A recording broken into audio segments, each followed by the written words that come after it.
You are listening to the Archaeology Podcast Network.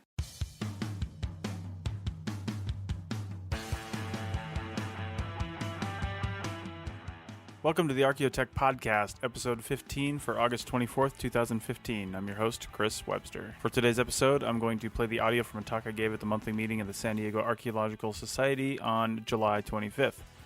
The talk was about digital site recording in the field in CRM Archaeology. I have a presentation that went along with it, but I don't use text, just images, so the presentation is really necessary for understanding the content, so don't worry about it. Please excuse the audio at the beginning and throughout. The talk was outside, and I just had my recorder sitting on the table. One more thing, I'm still looking for a regular host of this show. If you're passionate about technology and archaeology and can commit to 2 episodes a month or 24 episodes a year, let me know. Don't worry about equipment and recording software. We'll figure all that out when the time comes. If you're interested in talking about a hosting gig, then send me an email at chris@archaeologypodcastnetwork.com. All right, on to the talk.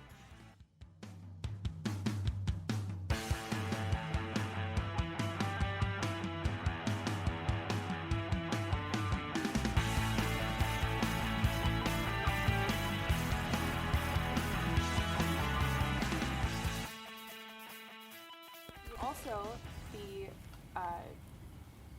what would you call it? A host Host, producer, yeah. for the CRM Podcast Network, which is very useful. I know myself, and there's a number of other people that I've talked to that have really found this podcast to be very useful and very interesting as well. And he has also published the book Field Archaeologist Survival Guide: Getting a Job and Working in Cultural Resource Management, which you can find printed by Left Coast Press. So please welcome our speaker tonight, Chris Webster.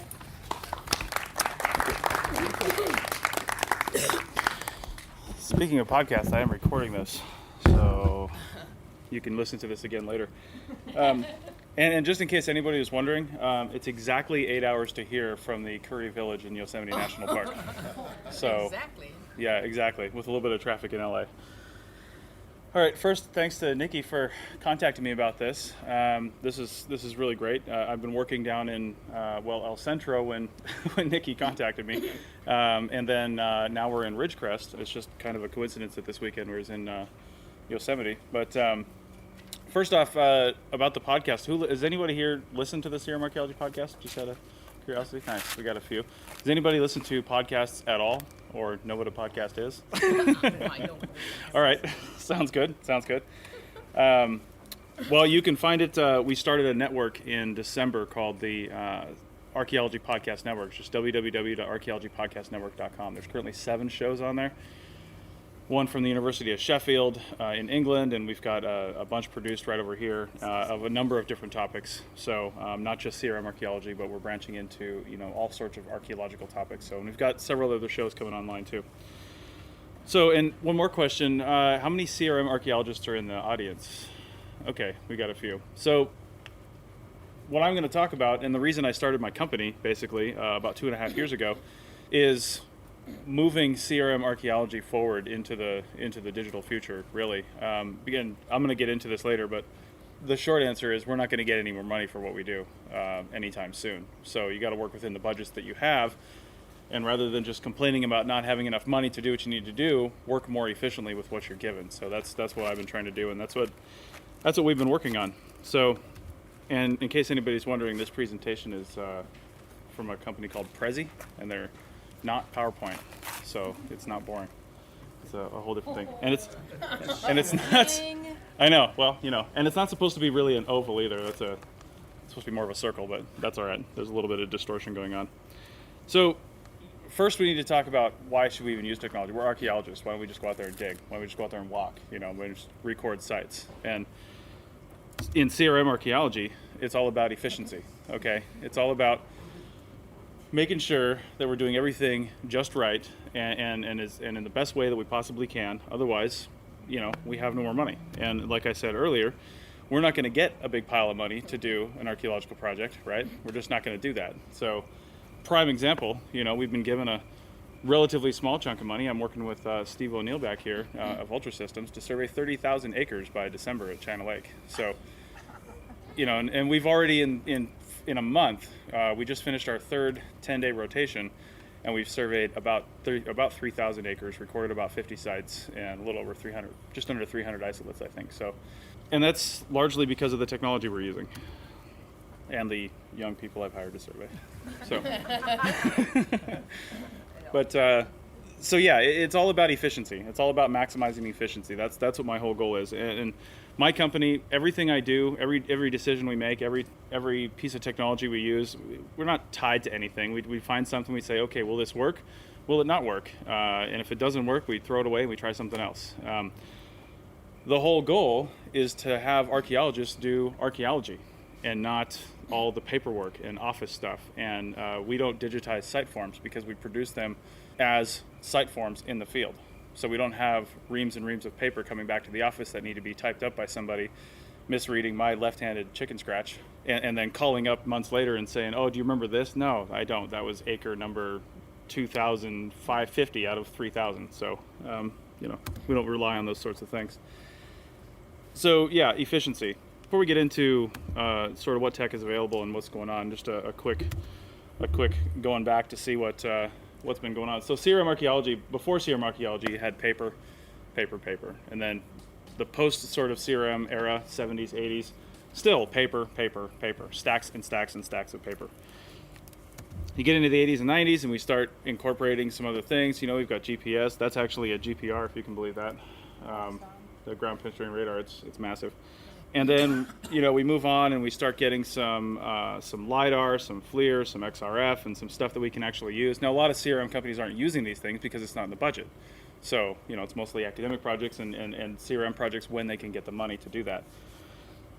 And now, in this decade, we're into drones and tablets. And I think that people will look back on the 10s, if you will, and call it the age of the tablet, because it really is changing everything. The Apple iPad came out in 2010, I believe it was, April of 2010, and things haven't been the same since, really. So, again, before we get into too much, you have to look. There's people out there trying to push different technologies on archaeologists and trying to say, oh, let's try this, let's try this, let's try this. But you really just have to ask, what do I really need? And don't try to overdo it. For example, starting my own company, I didn't have a GIS department. I didn't have a human resources department. I didn't have any departments. I had me. So I did a small cell tower project at the University of Nevada, Reno, and there wasn't really much to it. The product that I was giving them was a very short, like a letter report. And the only map that was supposed to be in there, they weren't asking for shape files, they weren't asking for anything. There were no sites anyway. So the only thing they were asking for was a simple map on a quad map that shows the half-mile radius around the cell tower and any resources that were located. So most companies would send that to their $150 an hour GIS person and say, produce this map for us and be done with it. I used a $6 app on an iPad, pulled in the quad map, drew what I needed to do on there to scale, and it was perfect. And it took about 15 minutes. So, and I'm not saying big companies are going to go that route because people need to be employed and do things, but that's also a mentality that really kind of needs to change. For example, I hear constantly, well, if we do this, then this person's out of a job. My thinking is, okay, try not to do that, but if this one person is out of a job and 20 people get to keep working because the company didn't go bankrupt, then maybe it's worth it. And like I said, using the right tool for the right job. Another example is site forms. Do you need just site forms to be produced from your project, or do you want to take those data and do some fun analysis with it later on? The way we're collecting data, well, the way most companies collect data, you just write it down on the form, and on the California DPR forms, Nevada IMAX, whatever you're doing, and digitize those into, say, a Word document and then print out a PDF. Well, that's not data you can do anything with. The way we collect data, it's into those forms mostly. I've duplicated the DPR forms in a database format. So we're collecting the data, and when we export it, we import that into Word. We don't type it into Word. But before we import it, it's just a spreadsheet full of data. So at the end at any point in time on my project, and we upload every day, if not several times a day, at any point in time, I can go back through the data and say, how many FAR features do we have? How many obsidian flakes do we have? How many, whatever, because it's all right there. It's exported from the field as usable data. So a question people might be asking when they get a little inundated with technology is, what's the right technology? And that's always a question that I hear. And the answer is, there is no right technology. The right technology is whatever works for whatever task you're doing. And if it's not working, then don't use it. Don't try to cram it into a box and say, this is what we're going to use. There are multiple ways to do the same task, and some are more efficient and appropriate from others. So just keep that in mind.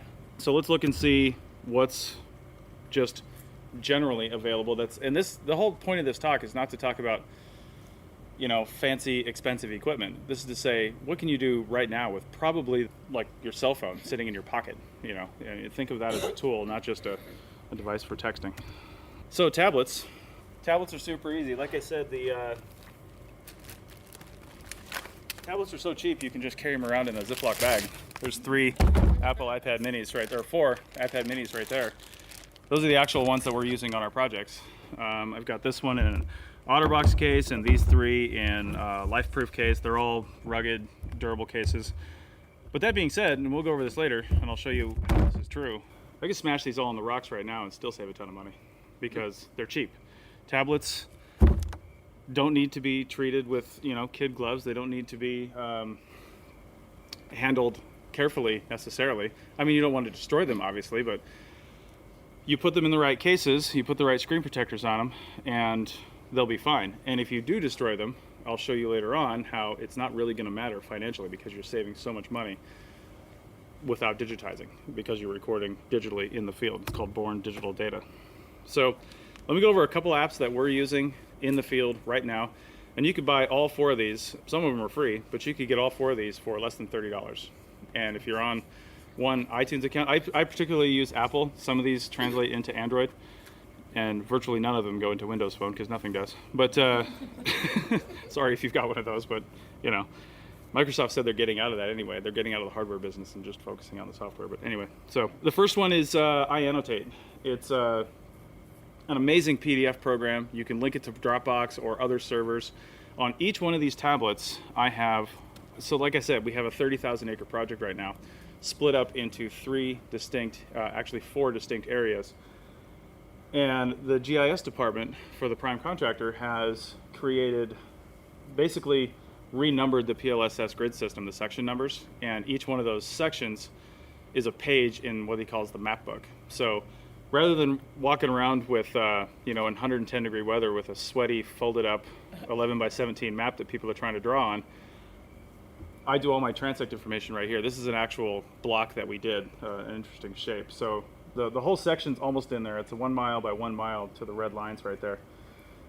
And those are the transect numbers, and we have a little buffer zone that we're walking with a little, thing there. But anything you can do on a paper map, you can do right there, except it's right there. And I can take a screenshot of that, I can save it, and without connectivity, without any cell service, because we don't have it mostly at China Lake, without cell service or anything, the iPads in particular have the ability to do what's called an airdrop, and you can just instantly send it it creates basically its own ad hoc Wi-Fi/Bluetooth network without any external resources, and you can send it to another tablet. You can do that with anything in the tablet. So in addition to the maps, I have our entire resource library on there.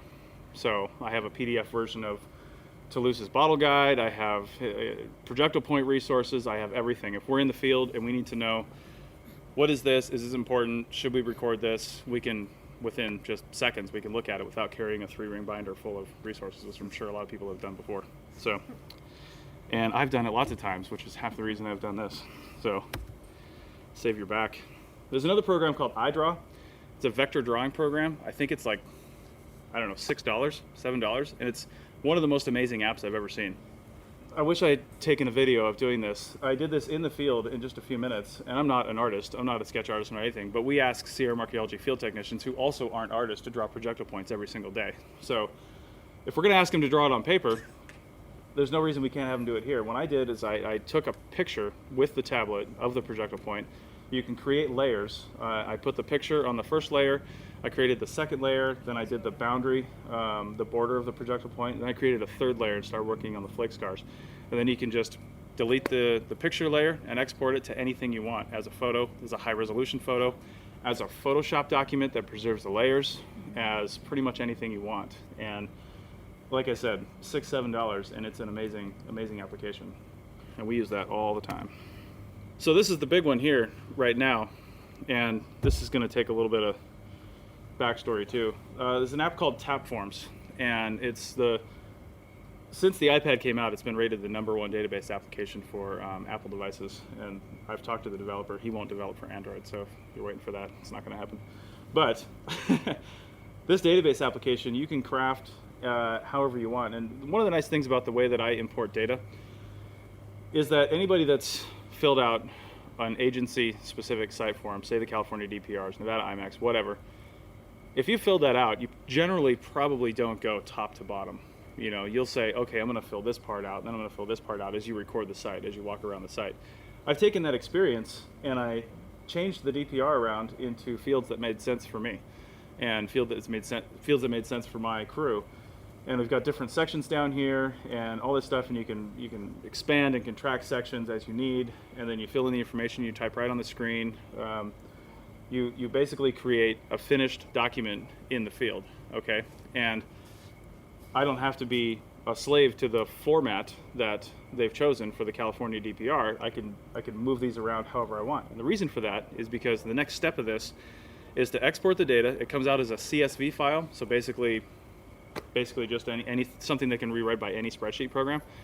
And the column headings are these individual categories here, and each row is a site. Each row is a sheet of paper, if you will, to think of it that way. And then I just use the mail merge feature in Word and create a new catalog, they call it. When you first set up the template, you have to assign it to the CSV file and then pull in all your fields. But once that's done, you have to only do that once. And then at the end of the day, if we've got 1 site, 10 sites, 20 sites, it doesn't matter. Isolates are a good example too. We sometimes have 20, 30 isolates at the end of the day. All I have to do is say, okay, here's the file for the day. Open up Word, the template file that I've created. It says, where's your file? I said it's right here on the hard drive.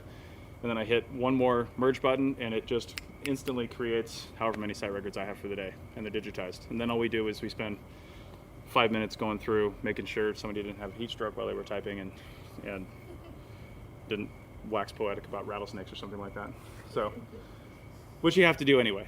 You have to do that even if with digitizing. So we spend maybe 5 or 10 minutes on each site record versus the typical 2 to 3 hours that it takes to digitize a complicated site. So those are just some of the apps that I use. And like I said, there's no one way to do anything. And if anybody is interested, DigTech, we do create we've got lots of clients actually on the West Coast. We do create forms for people and set up the merge documents. If you're ready to go digital on something, you can just download Tapforms for, I think it's $8.99,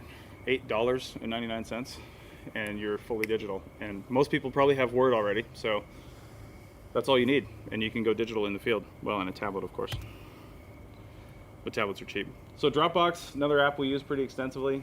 People have questions about its security, but I got it around the California BLM permitting, so they think it's secure enough. There's other cloud service applications out there, but Dropbox integrates with so many other applications that it's just a logical choice for this stuff. So you can use other things, but it might not integrate specifically. Like from Tapforms, I could export directly to Dropbox, and I have a folder for each one of these iPads that it just automatically exports into that, and then we can sort that by tablet. So, and it's not that expensive. I think $100 a year you can get what is it? A terabyte of data. Yeah, it's a terabyte of data. So 1,024 gigabytes, which is quite a bit of space. And you can share it too. That's another thing. The prime contractor I'm working with, the GIS department saves GIS data into Dropbox. We save our Trimble data into Dropbox, and he can pick that up, and he can show us stuff, and all the site forms go in there, so they can look at this stuff anytime that they want, and it's just perfect.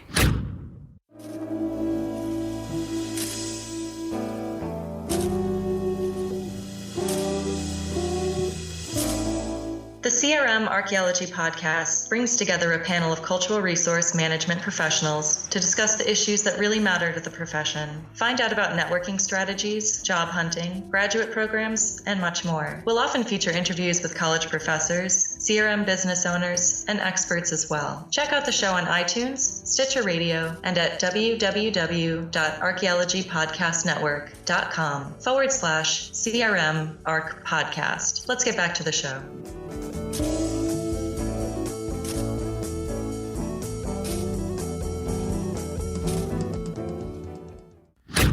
So I was talking about saving money. Let's go into that. So this is going to be very basic, but for anybody familiar with California DPR forms, most sites are going to require a minimum of 3 pages. You're going to have the primary form, you're going to have a photograph record, maybe not, but for this example, we're going to have a photograph record, and you're going to have either an ARC form or BSO or something else. You're going to have one of those other forms. So let's just say minimally we'll have 3 pages, all right? On this project that I'm on now, we're budgeted to record 400 sites. That's what they think we're going to get. Let's just assume we get that. 400 sites in a year for a typical CRM firm is not going to be out of the realm of possibility. And I know that when most people do proposals, they'll budget, say, 3 hours for digitizing and completion of the site records, not including the field work in the office. So if you've got 400 sites, 3 pages, 3 hours, you're looking at 1,200 hours for digitizing for these 400 sites, okay? At a typical field technician rate, which is probably who's doing the digitizing, of $55 per hour billable, that turns out to $66,000. And we're doing the same thing for, I don't know, maybe $2,000, and the cost of tablets. These tablets are $350 to $500 a piece, depending on which ones you get. So I actually want to shoot a video this year of the end of a rotation, taking each one of these tablets and putting it under the tires of the truck and just running it over. Because why not? We'll just go buy new ones because you're saving so much money. In reality, though, what I'm really going to do, part of what my company does is I like to try out new technologies. I like to try out new things so other people don't have to. And I have a blog and my podcast, and we'll talk about that. We actually have a podcast called Archaeotech Podcast that we talk about that stuff on. So I'll do those things. So when Apple comes out with new tablets in October, like they usually do, I'll buy I've got another crew starting, so I'm going to buy 8 new tablets, and then I plan on every year doing that, and you don't have to do that. Your tablets will work for several years without really needing an upgrade. It's another thing you can do because we're saving so much money. These tablets are paid for already. They're paid for by work. They were paid for after the first rotation that we worked. So I'm going to donate all of them. I'm in the Civil Air Patrol, so that's where they're going to go first, but after that, local area schools, archaeology clubs, things like that. You're saving the money, why not? So before I get into one other thing, just to close out, some things to do with the extra time and money, because people always ask, what are you supposed to do with all this? Are you supposed to underbid everybody and do that? I'm not saying don't underbid everybody, just bid the normal amount and build some more stuff in, like conference presentations, which we never get to do. One of the biggest problems in CRM Archaeology is nobody ever sees our data. And that's one of my biggest things. I feel like that's why I started the podcast and some other things that we've got coming on down the line. But I feel like half of our job is doing the field work and writing the report. The other half is making sure people know about it. A lot of times we're working on public land anyway. The clients might have something to say about that, but there's usually something you can work out. There's usually something you can say without giving away too much information. You can do extra analysis. You can build that into your projects and say, listen, those other guys, they're charging about the same amount we are, but look how much what the value we're giving you. We're gonna do all this stuff to your project. The clients really like that. Or you can go on a hike with all your free time.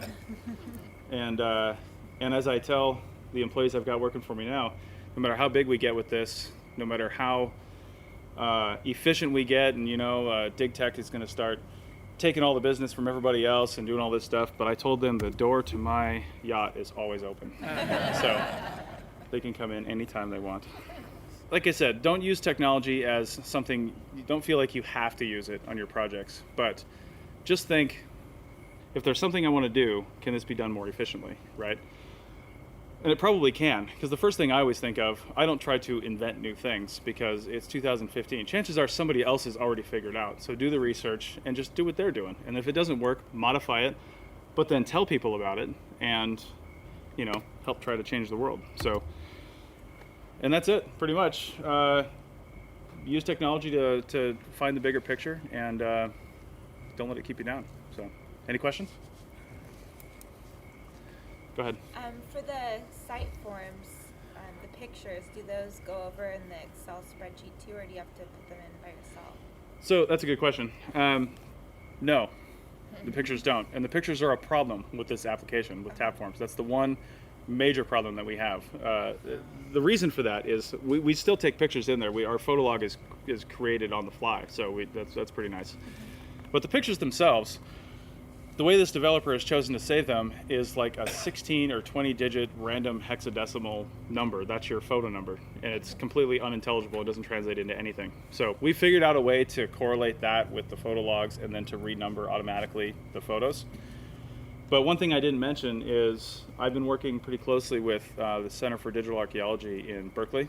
And they've been doing basically, they've created a new style of database that really no one's ever seen before. You can have this massive, massive, massive database, and usually when you see a massive, massive database on a tablet, you'll get the little spinning wheel of death for a while as it tries to access information. But the way that they've, I can't even really explain it. The way that they've created this database, you can access any bit of information in milliseconds, and it's extremely fast. So it doesn't matter how large your database is.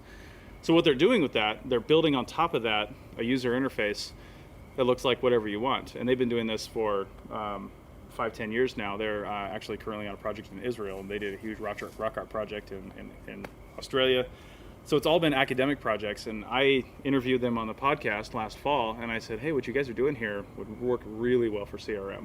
So now we're kind of partnered up on that, and as soon as they roll out, they're going to roll out California DPRs first, and I'm switching immediately to that from Tapforms because it's perfect. I would say still use Tapforms if you've got if you've got a piece of paper that has information on it that you eventually put into a computer, you can use Tapforms, okay? And it works on your cell phone, your tablet, whatever, as long as it's Apple, of course, for Tapforms. But so if you have Android, Memento DB is another halfway decent database application that I've used before.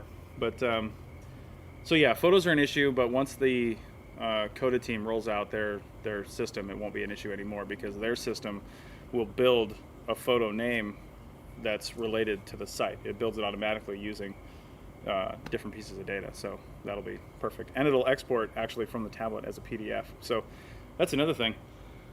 Kind of changing workflow on this because you got to really think outside the box when you're doing these things. I know in the past for me, typically you work for a company, you record stuff on paper, you come in, you digitize it, you turn that into a Word document, and then that gets passed around the office as references get added, analysis happens, things like that. But what I'm proposing is collect the information on the tablet, send it back to the office, sure, but in the office they drop it right back down on a tablet, or you sync your tablets up through the cloud if you have that capability. And then the site records are finished on the tablet. The computer's completely taken out of it for most stuff. I mean, there's some complicated sites that might need some extra stuff, but for like 95% of what we do, if not higher, finish it on the tablet. Absolutely everything, and then export straight to PDF from the tablet.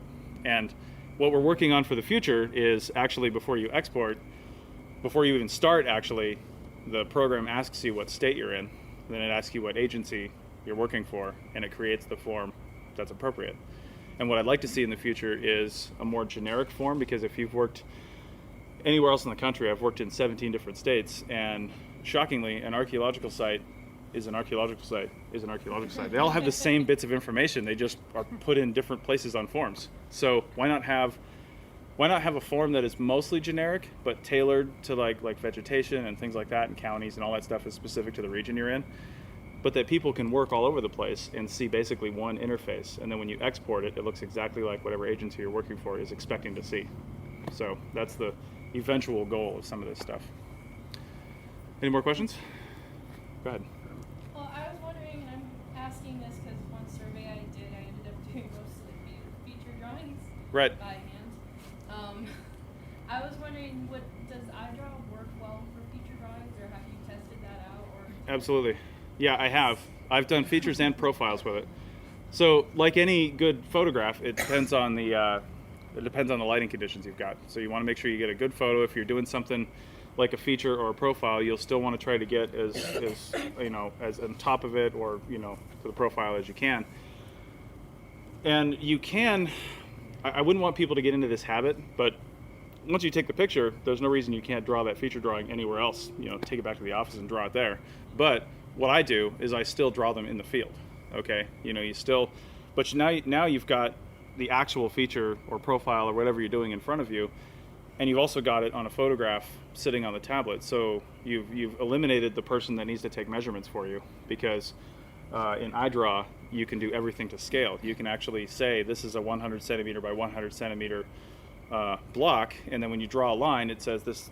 It'll show you the distances that you're doing, and you can put a grid up there for your drawing. You can then take the grid away when you export and things like that. So having somebody take measurements is kind of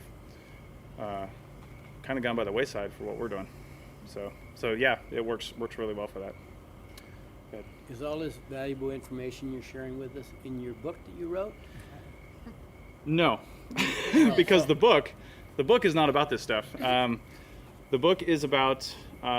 So I shovel bummed with my wife. We actually met on a project in downtown Miami, and then worked all across the country and ended up in Reno, where, as you do, she got out of archaeology and now designs like high-end knitting patterns.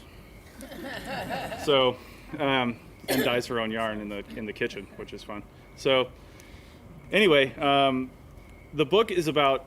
The book's not about archaeology. So there are some things. There are some things in there, but what this was written for. Like it's right there.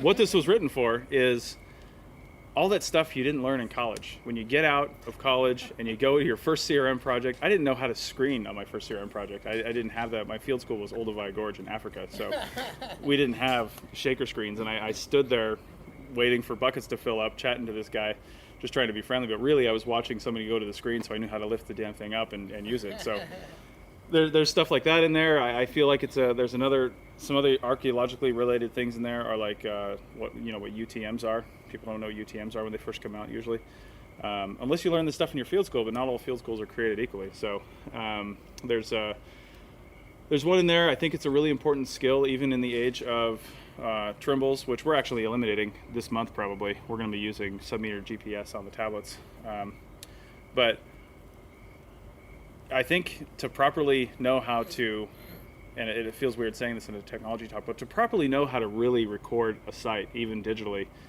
I think you need to know how to compass and pace a map too, on paper. You need to know what you're doing, because when you're doing it on paper, you're more attuned to the geographic features, you're more attuned to the drainages and to all the other little things. And when you're just doing it digitally on the Trimble or whatever GPS you're using, people just tend to get roads, features, artifacts, whatever's on there, and forget all the extra stuff that makes the site important. So that's my experience anyway. Is there a field school that teaches the technology as well as you are using it yourself? Or are you the field school now? We should be. Yeah. I don't know, honestly. I've heard of a few that are starting to go over some stuff, but mostly what the field schools are covering, from what I know, are your basic things like total stations and stuff like that. The typical stuff you find in a field school.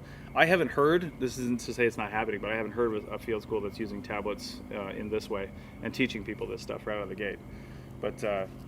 But real quick, the rest of what my book is about is basically living as an archaeologist, because one of the biggest problems we have in CRM is turnover. And I feel like one of the reasons we have a big turnover is because of quality of life. And if you don't know how to live in a hotel room, which sounds absurd, but if you've never done it before, if you don't know how to live in a hotel room and keep yourself happy, you're just going to quit, and we lose a lot of good people that way.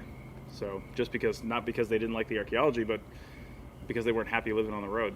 So that's what the book tries to help out with. Go ahead. So you had mentioned beginning of your talk not using GIS people. Obviously, GIS is not meant for creating maps. You're just using a GIS person to create maps that Right. are really utilizing them. But does any of your technology adapt? Can you adapt your sites?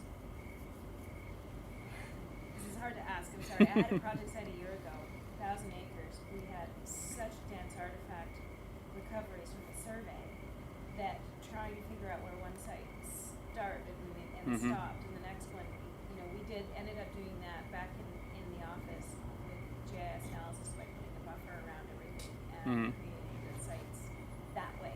So from what I'm hearing, the way you're doing things, you already kind of need to know the boundaries of your site. So if you go back to the office and end up redrawing your site boundaries and including some artifacts from another area into a new site, and do your forms update? Right. The short answer is no. And this goes back to not trying to cram the technology into every situation. Sometimes you might just have to go back to your original methods. That being said, with Bluetooth sub-meter add-ons for these things that cost anywhere from $2,000 to $3,000, because that's most of the cost of a sub-meter GPS is the sub-meter part of the GPS. The rest of it's just, typical Windows. So with the sub-meter GPS on there, or even with just regular GPS, it really wouldn't matter if you're just trying to figure out where your site is and you've got people recording things, you're doing stuff, and you're trying to figure out what's going on. There are plenty of GIS mapping programs on the tablets that you can collect data in while you're doing that. And I'm not sure if that would solve your particular problem, but it's the first place I would look if I had that problem.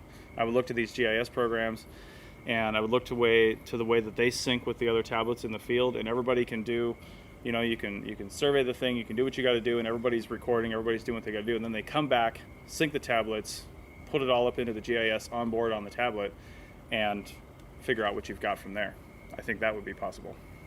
The sub-meter add-ons, are you talking about the Trimble R1? Among others, yeah. Yeah, the Trimble R1 is what I'm going to be trying out in a week or so. We just ordered one, haven't received it yet. Yeah, it's interesting. The Bluetooth add-ons for sub-meter, they're all pretty much the same, from what I can tell. They all will. You want to make sure you don't get an older one that needs to have its own proprietary application to read the coordinates. You want it to just link to your tablet, and then anything that uses coordinates, instead of using the onboard GPS, uses the Bluetooth sub-meter add-on, right? So that's the only difference between all the little ones that I would say.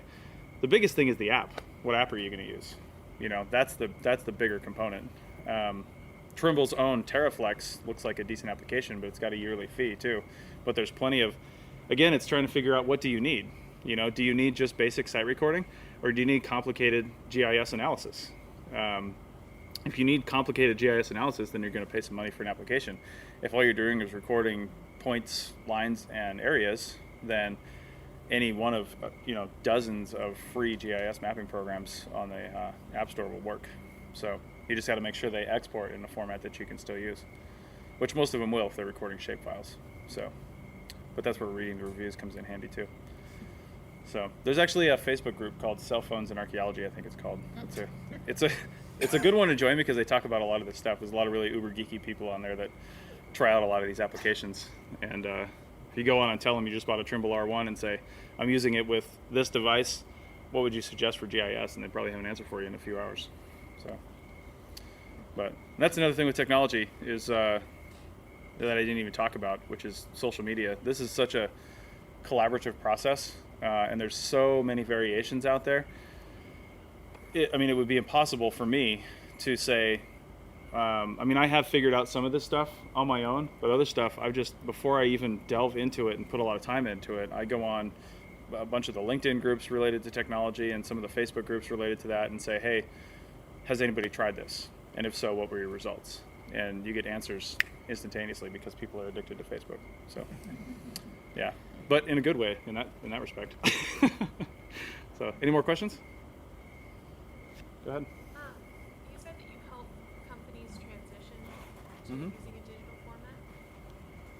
Yeah, well, one of the things I've done in the past and we're still doing is I'll first talk to you about, and all this is on my website, digtech-llc.com/tablets. If you just Google DigTech, you'll find it. Or you'll find the little amplifiers they sell for guitars, which I realize is also the name. Anyway, so yeah, one of the first things we'll do is find out what are you already set up with? What do you already have? Should you go Apple? Should you go Android? We'll try to answer those questions. And then based on that decision, the next decision is usually what kind of tablet to get. Let's say you're going Apple.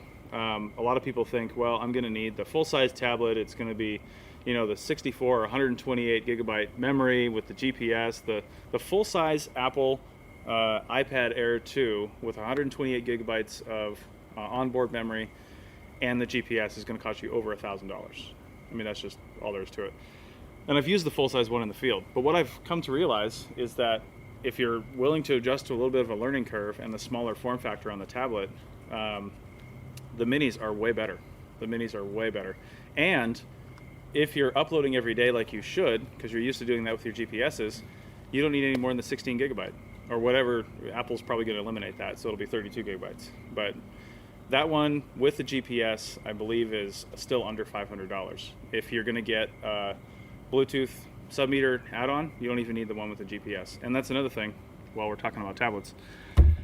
To get GPS on a tablet, you have to get a cellular enabled tablet, but you don't need a cellular data plan. It's just when they put in the cellular antenna, they package the GPS antenna with it. If you don't have a cellular plan, you don't have a GPS antenna. So these three all have GPS antennas on them, but I don't have cellular plans on any of them because we don't have cell service in most places we're at anyway, so it's kind of useless. And when I do need service on this, I probably got it on this, and I'll just tether to my iPhone and upload my data and be done with it. So you don't need separate data plans. So don't let them talk you into that if that happens. But so once we decide what kind of tablets you need, then we find out what kind of forms do you have. What are you writing on that you eventually digitize? If you don't ever create a digital record of something, then you probably don't need it in your tablet. But if you're eventually making something digital, then there's no reason why you can't start it digital. And that's what we'll go over next, is what forms do you want? And we have an hourly rate, but we're really fast at that. So we'll create the forms, and then we'll say, do you just want to export this normally from tap forms and have it go into a database? Fantastic. You can do what you want with it from there. If you want it to go into a Word document, then we'll also create the Word merge documents for you too. So, and then show you how to use it all. And there's a little bit of a learning curve, but if you're open to it, you'll realize the first time you see 20 primary forms instantly become Word documents, you're sold. So you're like, wow, I just saved a whole day's worth of work. So.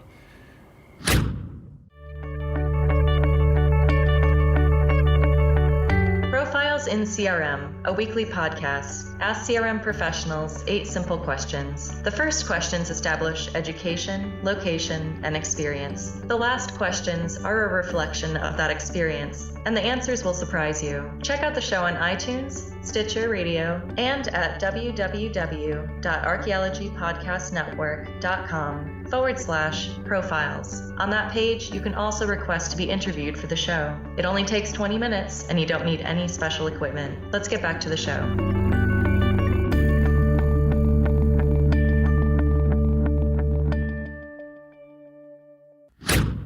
All right. Anything else? Yep. Go ahead. Another one, sorry.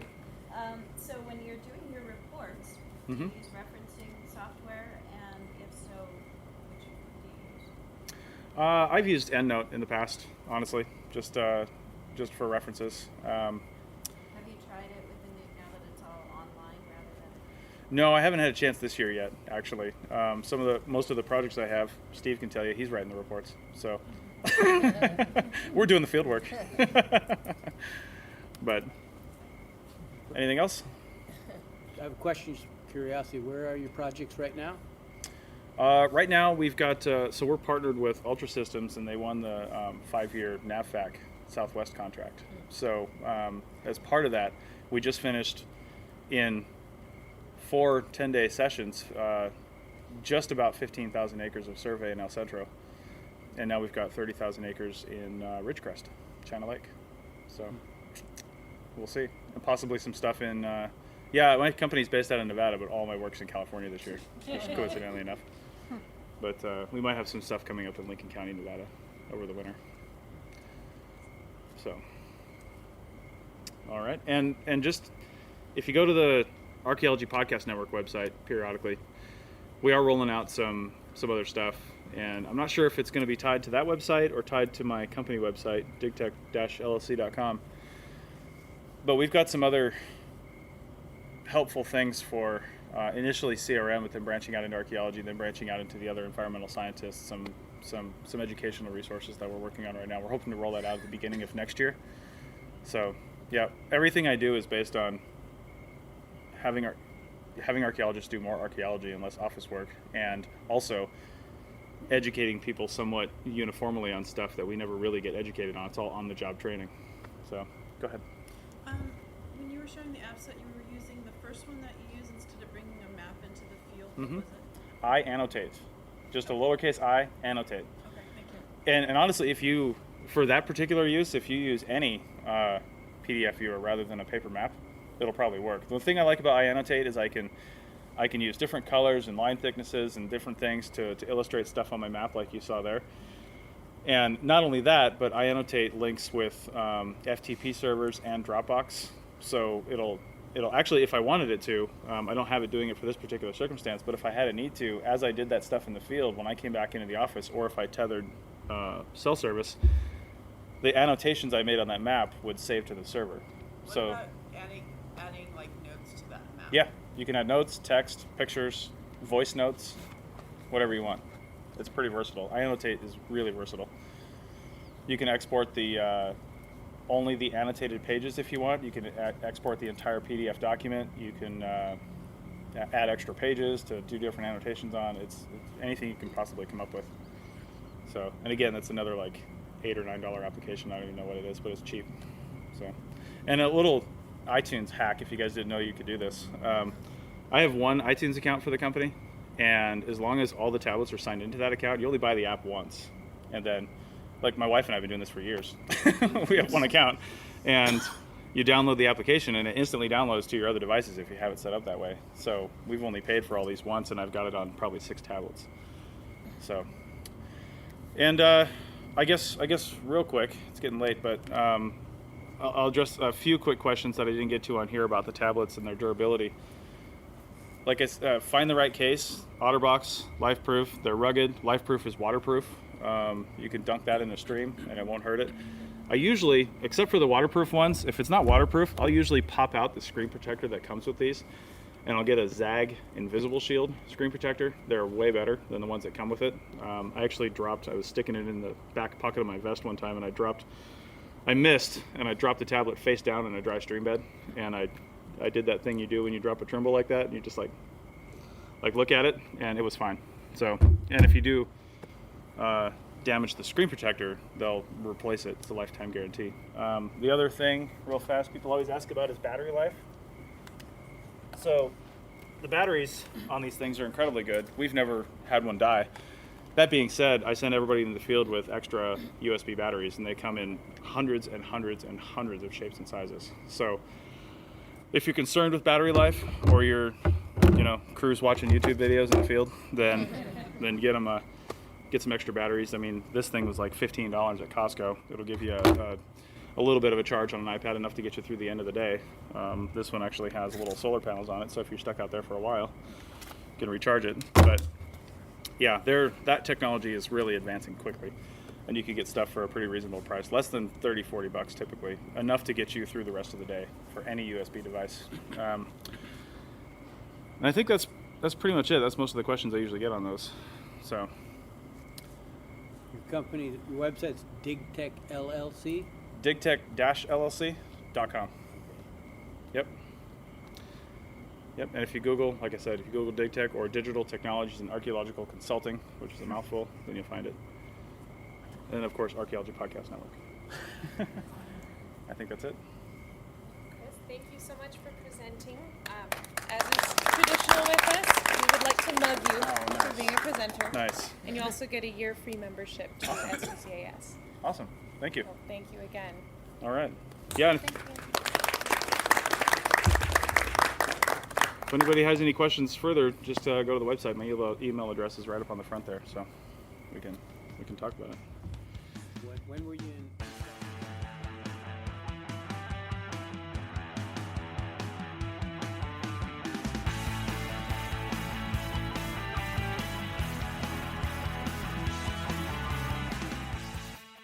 That's it for another episode of the Archaeotech Podcast. Links to some of the items mentioned on the show are in the show notes for this podcast, which can be found at www.archaeologypodcastnetwork.com/Archaeotech.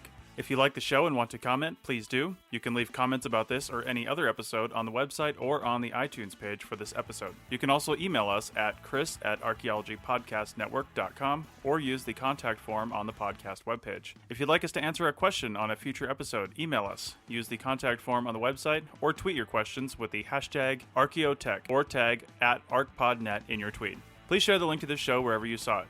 If you'd like to subscribe to this podcast, you can do so on iTunes or on Stitcher Radio. You can also type the name of the podcast into your favorite podcasting app and subscribe that way. Don't forget to go over to iTunes and leave a review of the show. It helps us get noticed so more people can find our podcast and benefit from the content. Also, send us show suggestions and interview suggestions. We want this to be a resource for field technicians everywhere, and we want to know what you want to know about.